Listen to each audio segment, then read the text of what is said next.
Et au milieu de tout ça, la clé, c'est la représentation de soi. La Mm. représentation de soi qui en fait fait qu'on va croire que c'est possible, pas possible, etc. Et qui va engendrer ce qu'on mobilise concrètement pour faire les choses. Mm. Alors en fait, c'est très simple. On a beaucoup d'énergie, mais ça va dépendre de ce qui nous stimule à l'extérieur et de Ouais. ce que nous stimulons à l'intérieur.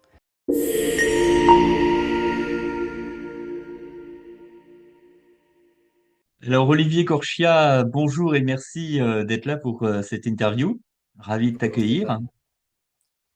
Alors Olivier, pour ceux qui ne te connaîtraient pas, eh bien tu es coach, formateur, expert international en modélisation. Tu as été celui qui a modélisé Robert Dills il y a quelques années. Tu es aussi le créateur de la méthode Persona et plus récemment de la méthode Voix bleue. On y reviendra très largement dans cette interview. Et tu es aussi auteur de deux ouvrages. Le premier apparu en novembre dernier et qui s'appelle Le souffle de la Voix bleue. Et le deuxième paru en 2016 qui s'appelle Nelson Mandela, Les chemins de la dignité.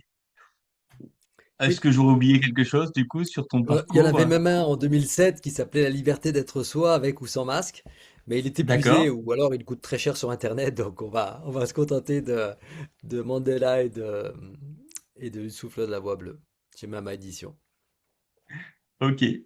Alors, cette interview, en fait, on a décidé ensemble de l'orienter sur comment vivre ou survivre. On va pas chanter la chanson de Balavoine, mais en tous les cas, l'esprit y est. Comment vivre ou Ouais. survivre dans ce qu'on vit actuellement, là, cette espèce de transformation profonde.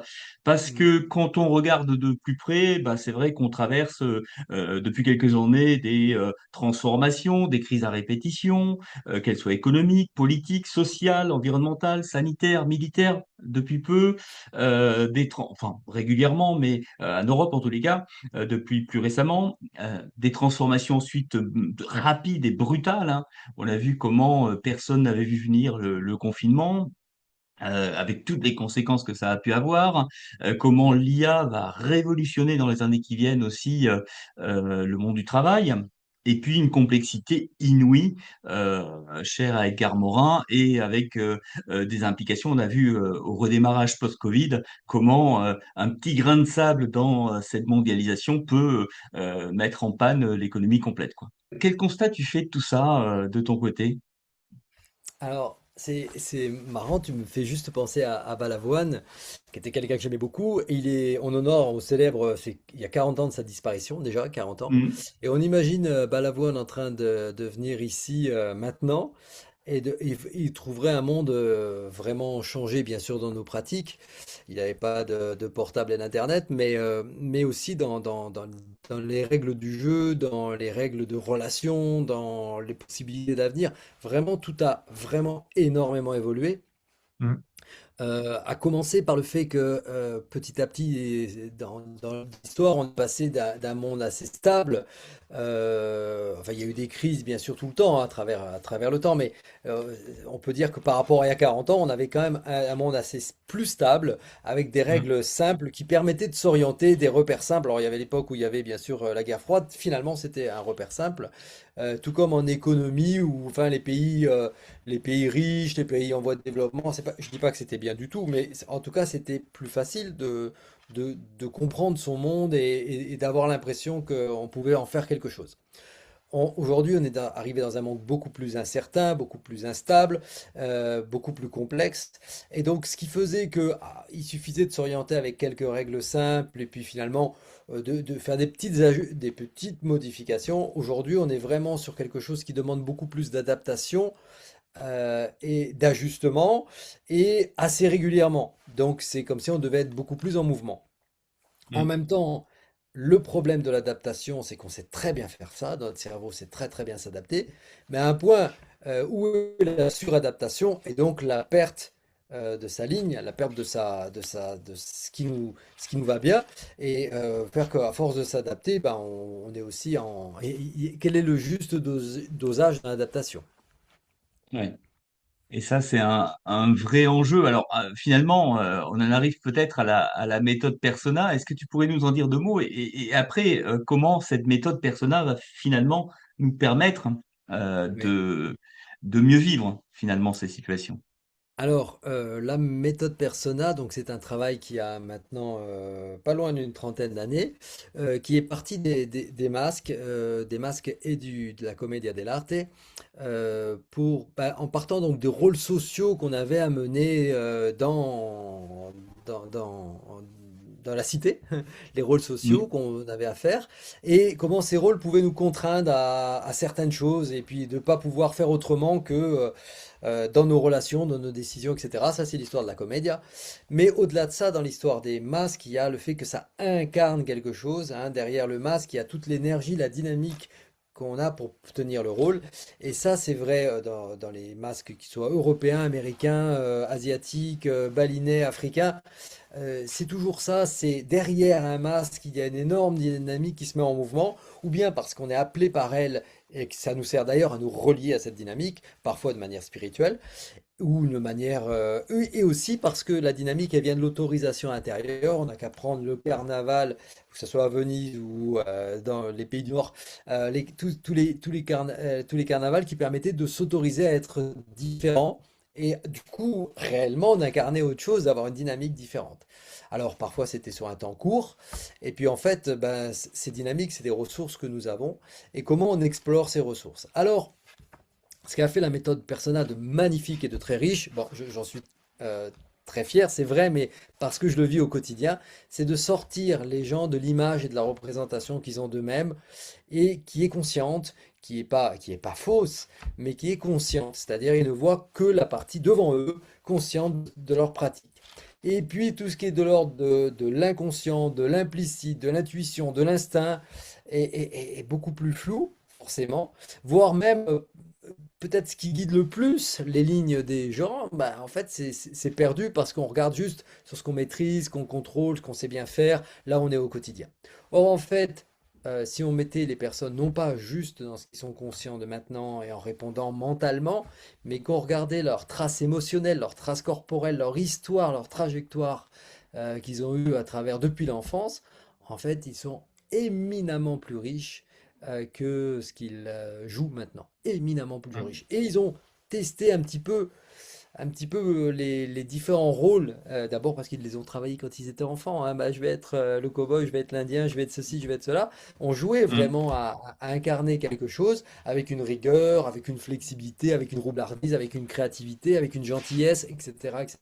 Alors on avait déjà nos rôles préférés, et puis nos rôles préférés ont évolué en fonction des études, en fonction des couples, en fonction de nos conversions professionnelles, reconversions professionnelles, etc. Donc Mm. voilà.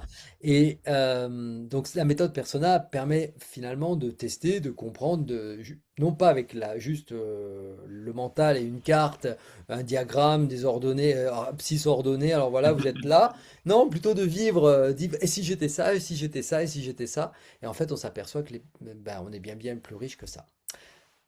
La bonne nouvelle, Stéphane, et tu le sais, c'est que les neurosciences et les progrès des 20 dernières années, là, depuis un peu avant 2000, donc ça fait un peu plus maintenant de 20 ans, ont Mm. vraiment permis de prouver ça. C'est-à-dire qu'il y a des choses qu'on croyait, du style on utilise 10% de son cerveau, c'est séparé de la droite et la gauche, etc., etc. Beaucoup, beaucoup, beaucoup de croyances ont été en fait beaucoup plus affinées. Par exemple, on utilise 100% de notre cerveau, par contre pas en même temps. Et puis il y a des endroits qu'on va beaucoup moins, mais on utilise 100% de notre cerveau. Par contre, comment ça Mm. circule à l'intérieur? Comment ça s'autorise? C'est pareil, le cerveau gauche et le cerveau droit, c'est pas avec une ligne droite bien fermée, mais au contraire des choses qui peuvent tout à fait se fertiliser, s'allumer en même temps, pour peu qu'on dynamise ça. Voilà, Tout à donc fait. en fait, dès le matin, c'est très pragmatique, hein. Dès le matin, en fait, on se réveille. Donc, on se réveille et on va produire plus ou moins de la noradrénaline, chacun d'entre nous, qui en fait est l'hormone du réveil, l'hormone de l'impulsion, l'hormone pour certains, il nous faut beaucoup de café pour la lancer, mais quelque chose qui nous met en mouvement, qui nous rend un peu dans la dynamique où je suis maintenant, c'est-à-dire vraiment présent, excité, etc. Bon, voilà. Mais en fin de journée, à un moment, en tout cas, il va nous falloir un peu plus aller vers du repos Mm. et aller prendre de l'apaisement avec la sérotonine ou sa cousine, la mélatonine, pardon. Et donc, tout ce qui fait que, on va mettre notre système nerveux un peu plus dans le calme. Donc, par exemple, on a une balance de ça qui est commun à chacun, plus ou moins avec nos Mm. dosages. Et puis, on a d'autres, bien sûr, d'autres hormones, d'autres molécules, d'autres neurotransmetteurs qui font notre énergie, qu'on va mobiliser. On a la dopamine, bien sûr, le fait de devoir faire quelque chose qui sort un peu de l'ordinaire et qui va nous attirer, nous plaire. On a l'acétylcholine qui fait que bah, il faut quand même qu'on réalise tout ça, qu'on concentre, qu'on puisse mémoriser ce qu'on a à faire, qu'on puisse faire des to-do list, etc. Bon, bref, on a toute une ingénierie, chacun à notre manière, avec plaisir ou déplaisir. Et puis, on a la testostérone qui nous fait quand même être tendu vers un objectif, qu'on soit un homme ou une femme. Alors, non pas au niveau hormonal, on a des œstrogènes qui nous font être plus dans la communication, dans la finesse, dans mettre en lien les choses. On a bien sûr l'ocytocine qui nous fait nous attacher aux gens, nous attacher aux situations, nous faire sourire, nous faire avoir un plaisir à être ensemble. Et qu'est-ce que je vais oublier? Eh bien, je crois que j'ai rien oublié, mais on a par exemple ces hormones principales, ici, là, agrémentées de plein d'autres. Et donc, la bonne nouvelle avec les neurosciences, qu'on a prouvé petit à petit, ben, c'est que en fait, c'est vivant. Eric Kandel a montré en 2000 que par son prix Nobel de médecine, qu'en fait on est tout le temps dans l'apprentissage, pas simplement entre 0 et 20 ans, et qu'on continue à générer des liens, des connexions, des choses qui vont faire des nouveaux circuits, y compris quand on Mm. a 80 ans et qu'on joue du piano un nouveau morceau. Donc ça, c'est une très très très bonne nouvelle. C'est-à-dire qu'on peut continuer. Il y a la plasticité cérébrale. Des gens comme Antonio Damasio ont montré que en fait, c'était pas que dans le cerveau, mais c'était aussi dans le corps et qu'il y avait des empreintes dans notre corps et qu'on avait ce qu'on appelle. Alors Eric Kandel parlait de marquage synaptique, c'est-à-dire une coloration un peu de notre cerveau. On colorise les choses. Mm. Et puis Damasio nous parle de marquage somatique, c'est-à-dire notre corps sait et a la mémoire, et du coup, Ouais. quand on hésite, quand on ne sait pas trop, bah, notre corps nous indique, et lui a sa réponse, hein. Ce qui veut dire qu'on a une intuition qui est un petit peu inconsciente, à l'insu de notre plein gré, comme dirait quelqu'un, et qui pourtant, avec conscience, arrive. Voilà. Donc bah, ça, Tout à c'est fait. assez formidable de voir que au-delà bah, la chose, c'est qu'au-delà de notre tempérament, parce qu'on a bien sûr un tempérament de base, on n'est Mm. pas né par hasard, c'est pas neutre la manière dont on est avec nos ancêtres, etc. On a le caractère qui vient avec nos expériences de vie, et puis on a les compétences qu'on développe, et puis il y a les potentiels qui sont là, mais qu'on a moins l'occasion, on est moins stimulé pour les faire. Et au milieu de tout ça, la clé, c'est la représentation de soi, la représentation de soi qui en fait fait qu'on va croire que c'est possible, pas possible, etc. Et qui va engendrer ce qu'on mobilise concrètement pour faire les choses. Mm. Alors en fait, c'est très simple. On a beaucoup d'énergie, mais ça va dépendre de ce qui nous stimule à l'extérieur et de Ouais. ce que nous stimulons à l'intérieur. Voilà. Et dans un équilibre des deux. Mm.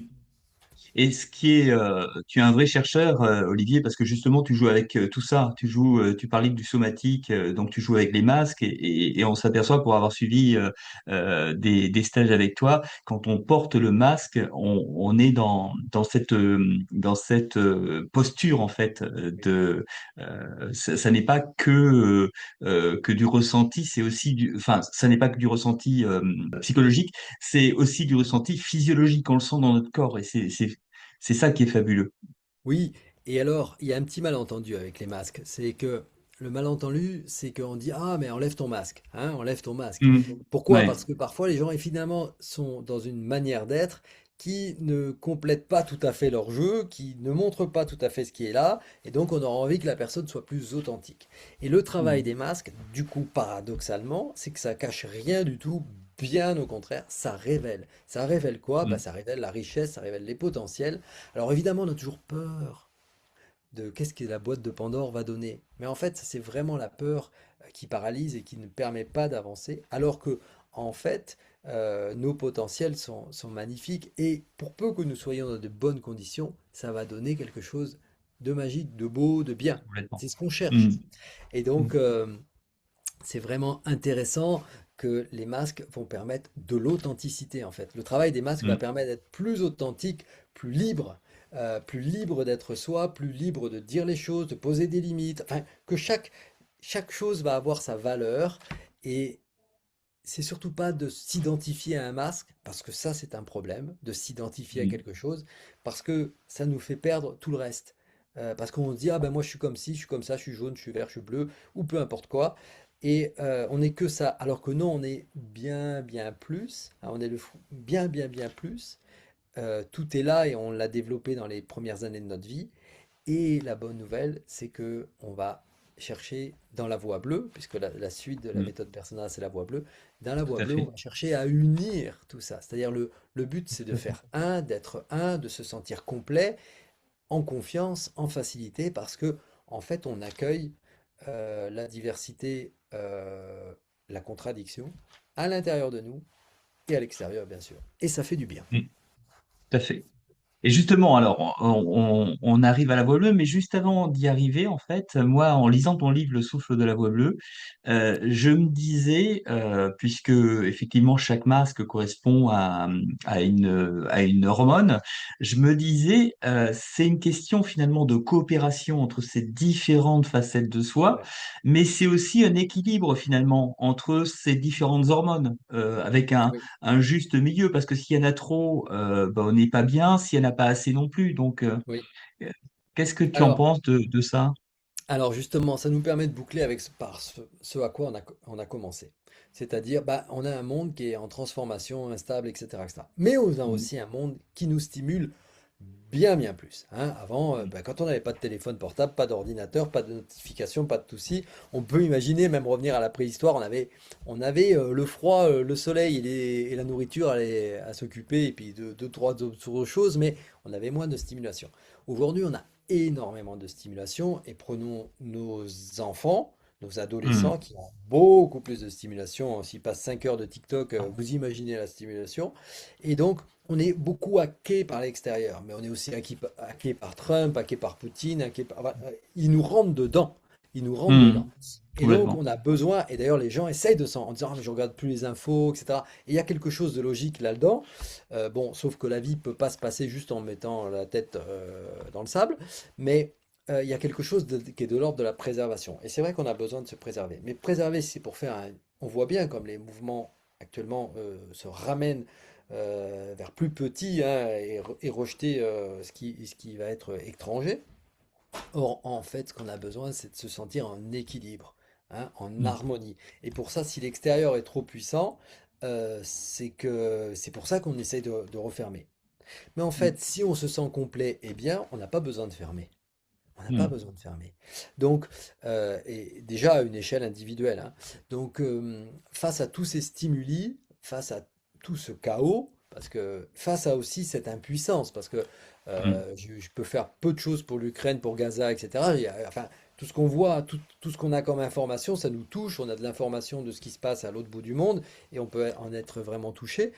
Et en fait, on ne peut pas faire grand-chose en général. Non. Et voilà, donc ça nous donne de l'impuissance qui est de plus en plus acquise et du coup quelque chose qui nous fait perdre notre boussole. Et Mm. alors là, la voie bleue, la rosace des masques, donc le fait d'unir tout ça, c'est le fait justement de renforcer l'intérieur, se mettre dans ce qui est vrai pour nous, dans ce qui va être bon pour nous, dans ce qui va être un bon dosage pour nous, en prendre conscience, équilibrer, agir en fonction de ça. Et du coup, bah, l'extérieur devient déjà différent parce que notre relation avec l'extérieur est différente. C'est-à-dire Mm. il y a toujours les mêmes oiseaux autour de nous, mais on a d'abord une sensation d'être plus dans sa voie, d'être plus juste, de se faire confiance et de faire notre part. Voilà, de faire notre part. Donc on fait ce qu'on a besoin de faire, mais on tient compte de l'extérieur, on essaie de servir l'extérieur, mais avec plus d'équilibre. Ok. Donc, tu as introduit la voie bleue. En fait, si on devait, alors ça se fait évidemment de manière totalement indissociée de la méthode Persona. Comment on pourrait la définir, quelqu'un qui n'a pas encore lu ton livre, comment on pourrait l'aider à comprendre ce qu'est la voie bleue? Alors, la voie bleue, c'est quand quand la personne donne le meilleur de soi-même, quand on Hmm. donne le meilleur de soi-même, mais sans une suradaptation, sans une surconsommation, juste être bien et faire ce que nous semble bon de faire. Alors on va dire, ah, mais c'est une gageure, c'est une utopie. Mais en fait, si on avait une caméra, là, on vient de finir 2025 pour faire simple. Si on avait tourné un film avec toi, Stéphane, Hmm. minute par minute, dans ton année 2025, on aurait trouvé plein de moments où tu es dans ta voie bleue. Hmm. C'est-à-dire des moments où c'est facile pour toi, t'es pas en remise en question, tu te poses pas une question sur la légitimité, t'es tes ressources qui viennent t'aider, les choses se déroulent, tu as de la richesse de pensée, tu as ouvert ton cœur, etc. Il y a plein de moments où tu fais ça. Hmm. Et alors, plus on va en être conscient, on va identifier comment ça se passe quand c'est comme ça, et plus on va pouvoir l'appeler, le vivre, y être sensible. Hmm. Alors je tiens à être honnête, le fait d'être sensible à ça nous rend aussi sensible quand on n'y est pas. C'est-à-dire que le Ouais. fait de savoir ce qui nous va bien, ce qui est vrai pour nous, ce qu'on a besoin de vivre, c'est comme ça et c'est pas autrement, quelque part. Alors en ouvrant bien sûr, mais il y a quelque chose de vrai dans les besoins de la personne, dans ce qui est dans cette chimie. Alors bah, ça rend aussi, on se rend bien plus compte quand on a ce désir-là, de la frustration qu'on peut avoir dans certaines situations et les Hmm. ajustements que ça demande. Donc c'est vrai que ça demande un petit peu de courage des fois, c'est ce qui fait peur aux gens, hein. On sait, tous les gens qui viennent faire les masques ont peur avant de venir, tous ces gens parce qu'ils savent très bien que ça peut demander de changer un peu et souvent, en fait, ça demande une chose très simple, c'est de s'écouter, Ouais. d'écouter la réponse. Ce qui nous fait douter, c'est qu'on a une question de fond, des questions de fond, et en fait, on a peur d'écouter la réponse. Et quand elle arrive, la réponse, bah, en fait, c'est un soulagement. C'est, ah, ok, c'est ça, bon, bah, ok, allez, une chose après l'autre, et puis un petit pas par petit pas, j'arrive à être dans ma voie, quoi. Voilà. Donc Hmm. c'est important ça. Donc, finalement, c'est commencer la voie qui est le plus difficile, ce que j'entends un petit peu de ce que tu dis. Oui, alors, il paraît qu'il y a un proverbe chinois, ça fait longtemps que je l'avais entendu, qui dit que quand on a 10 pas à faire, lorsqu'on fait le premier, on a fait 50% du chemin. Ouais. Alors, ou ils sont pas bons en maths, ou ils disent quelque chose de juste. Mais en tout cas, alors, bah, par exemple, je voudrais donner un exemple. Il y a un archétype du guerrier, que dans la comédie, c'est le pantalone. L'archétype du guerrier, donc c'est quelqu'un qui va s'engager, qui va être présent. C'est un archétype qui peut faire peur parce qu'on va dire, ah, ça serait intransigeant, intolérant, violent, pourquoi pas, etc. Hmm.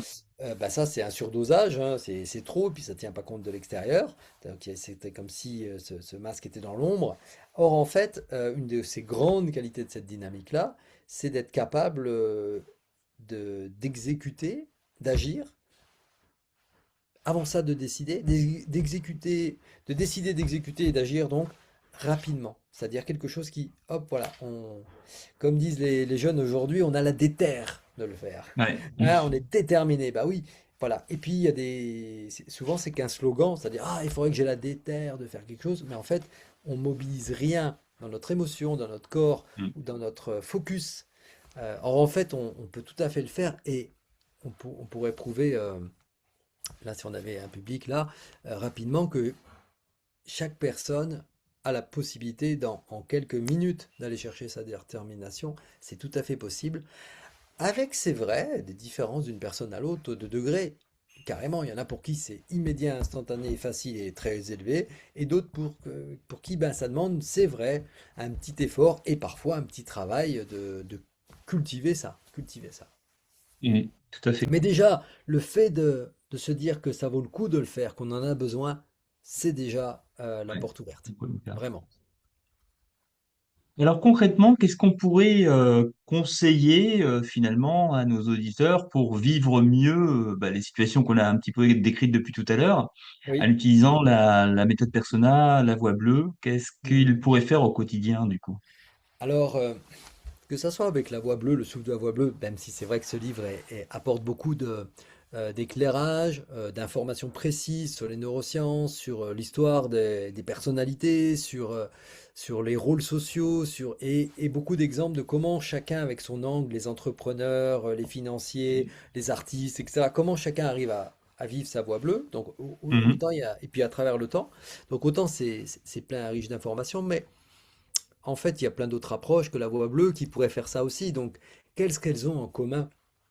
Euh, Qu'est-ce qu'elles ont en commun? En fait, peut-être le fait déjà de vouloir unir la personne, hein. Donc, Mhm. la question, c'est de se voir dans son unité. Mais aussi, souvent, elles vont demander de faire un temps d'arrêt, de ralentir déjà le rythme et de se poser, d'écouter. Alors, dans certaines parties du monde, on va dire il faut méditer, voilà. Et puis, euh, de regarder sa nourriture, Mhm. tout compris. Sa nourriture, c'est qui je côtoie, à quel endroit je vais, etc. Donc, ben, il y a beaucoup d'éléments comme ça qui vont faire être plus conscient, peut-être plus rigoureux dans ce qu'on fait rentrer et ce qu'on fait sortir Mhm. de nous, et pour avoir un plus grand équilibre, une plus grande harmonie. Et puis on a du coup travaillé un petit peu à équilibrer ça, donc prendre conscience de, non pas comme une faute, comme un... Souvent, on a tendance à trop psychologiser. Alors, surtout en France, on dit, ah, c'est la psychanalyse. Non, c'est pas de la psychanalyse. En plus, la psychanalyse est un métier, une approche très spécifique. Donc, oui, Mhm. ça peut être la psychanalyse. Mais c'est pas parce on remet en question, on se pose, on regarde nos comportements qu'on fait de la psychanalyse, voire même de la thérapie. C'est juste. Enfin, moi, il me semble. D'ailleurs, c'est vrai dans beaucoup de pays du monde encore aujourd'hui. Il me semble qu'il y a des gens qui vivent dans des univers comme par exemple nos arrière-grands-pères. Ils étaient ici, moi j'habite l'Ardèche, ils étaient dans ces montagnes-là. Et bah, ils réfléchissaient. Ils regardaient le monde tourner, ils regardaient les cycles de la nature, ils regardaient les saisons passer et ils réfléchissaient au positionnement, aux difficultés qui se passaient dans leur village, etc. Ben voilà, on peut quand même ralentir, se poser les bonnes questions, regarder comment on peut être à la bonne place, euh, Mhm. voilà, être à sa place, pas essayer de prendre celle des autres. S'en inspirer, par contre, quand même, là aussi, dans à peu près toutes les approches, on va vous dire, mais et les traditions, qu'est-ce que vous en faites? Et les ancêtres, qu'est-ce que vous en faites? Il y a quand même quelque chose là-dedans qui est précieux. Donc Mhm. voilà. Mais la transmission aussi, peut-être qu'on se rend bien compte des choses quand on commence à transmettre. Certainement qu'on progresse quand on commence à transmettre. Donc voilà, il y a que ça soit c'est de ça dont parle le livre, et avec des choses très très concrètes comme des exercices, des outils, qui, en fait, la grande idée c'est de bouger, hein, le mouvement à l'intérieur, de pas rester toujours sur la même pensée, la même manière de faire dans les actes. Allez voir ailleurs si on y est. Allez voir Mhm. ailleurs si on y est. Et on risque de s'y trouver, ça va être bien aussi. Alors, si vous voulez trouver le livre d'Olivier, vous pouvez le trouver chez Mama Édition, donc Le souffle de la voix bleue. Oui. Et Et si on veut aller alors oui, ça peut être une première option. oui, Et si on veut aller un petit peu plus loin, en fait, on peut oui, carrément participer à un stage La Voix Bleue, oui, qui là est un stage de 3 jours. Est-ce que tu veux oui. nous en dire deux mots? Oui, alors le stage de la voix bleue permet de bah, justement d'explorer les différents archétypes, les différents masques, de se promener sur la rosace et de voir qu'est-ce qui est très fort pour nous ou pas, la manière dont on se représente les choses, c'est-à-dire la manière dont on se voit, l'image qu'on a de nous-mêmes.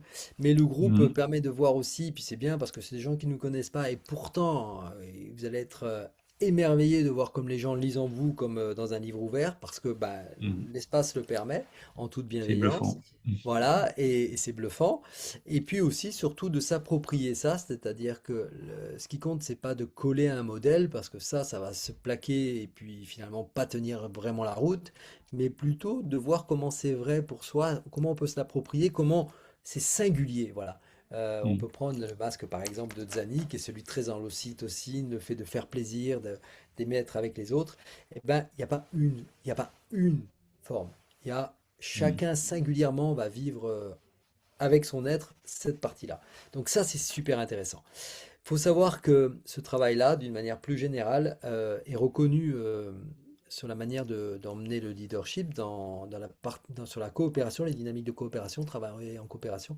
Donc ce sont des formations et sur 3 jours et sur 12 jours qui permettent de progresser professionnellement, de se reconvertir, de pouvoir beaucoup mieux analyser les choses.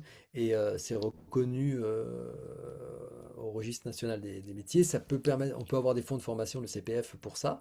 Voilà, Mm. donc c'est pas, c'est vraiment un travail sur les soft skills, hein, le Soft Skills Academy tu Mm. connais bien. Tout à fait. C'est Mm. vraiment des compétences comportementales. Donc on va vivre ça.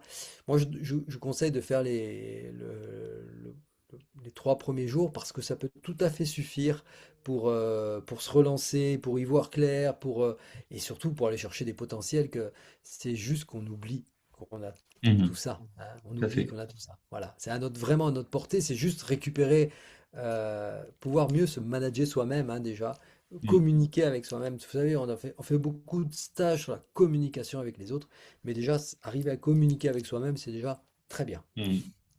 Et d'ailleurs, quand on est bien avec soi-même, on peut être bien avec les autres. Sinon, Oui, c'est un petit peu difficile quand même. voilà, et beaucoup mieux supporter aussi et l'adversité et la relation.